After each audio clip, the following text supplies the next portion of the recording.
Well, speaking of the feds raided Diddy's homes. And then the videotape comes out. The hotel room. You watched that tape? Yes, I saw that. So, when you heard about the Fed raids, now you were locked up in federal prison, right? Yes. Do you think that the feds would raid someone as rich as Diddy without having their ducks lined up, like they're just fishing? The feds don't just run down and fish.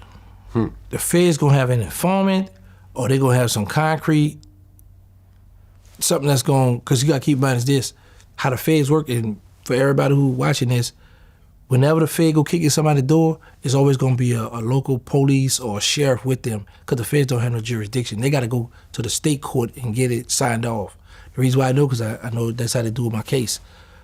But when the feds go get this warrant or go get this, they gonna have some kind of proof and evidence to show the judge to get the sign off for them to go and attack like that. I will say that Puffy has so many friends and so much love that somebody might have tipped him off. Like, boy, look, people coming, man, get right. You know, but I had got word that they talking about in 90 days, in 3 months, something he was going to be indicted, be in jail. Well, there's a grand jury right now. Right now, a grand jury is convening as we speak. And do you know how grand juries work? Yes. They could continue to bring in witnesses and evidence week after week, month after month, without Puffy's lawyers present to try to shoot down anything until that jury says, okay, that's enough evidence for an indictment. You could indict, Johnny Cochran said you could indict a ham sandwich in a grand jury. They have sealed indictments. They got a lot of people that's waiting to go to Fed now that what the feds do, if they watching a drug conspiracy, as long as you're not talking about murder, shooting, no violence, they're gonna let you keep going because they wanna build up enough on you to hammer you. But the minute violence come into the play, they stop the investigation. So there's a lot of sealed indictments, but I will say this too, because a lot of us in the Fed always try, and it's hard to get our grand jury minutes. It's hard. Oh, you can't actually even see what happened. And for the grand jury?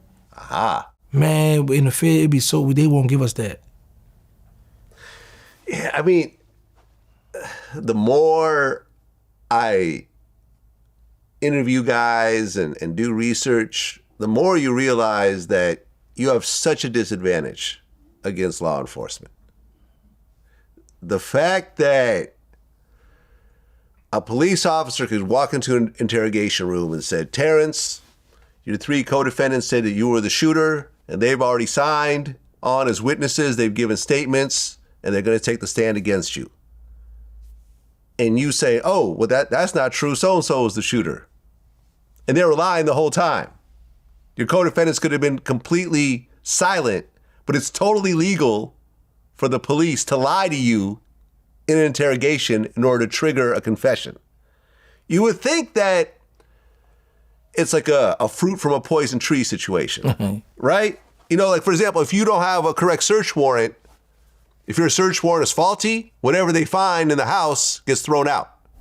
But they can legally lie to you in a room, and whatever you say is fully admissible in court. Like, that's crazy to me, but it's legal. And they passed a law in the Feds too. They got the hearsay. Huh? They got a law of hearsay. Like, what is that?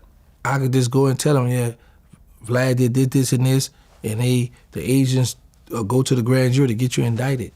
Now you get locked up under the complaint. A lot of us get locked up under the complaint first, and we be sitting so long till we be like, man, I'm just gonna plead out, because sometimes they haven't even went to the grand jury.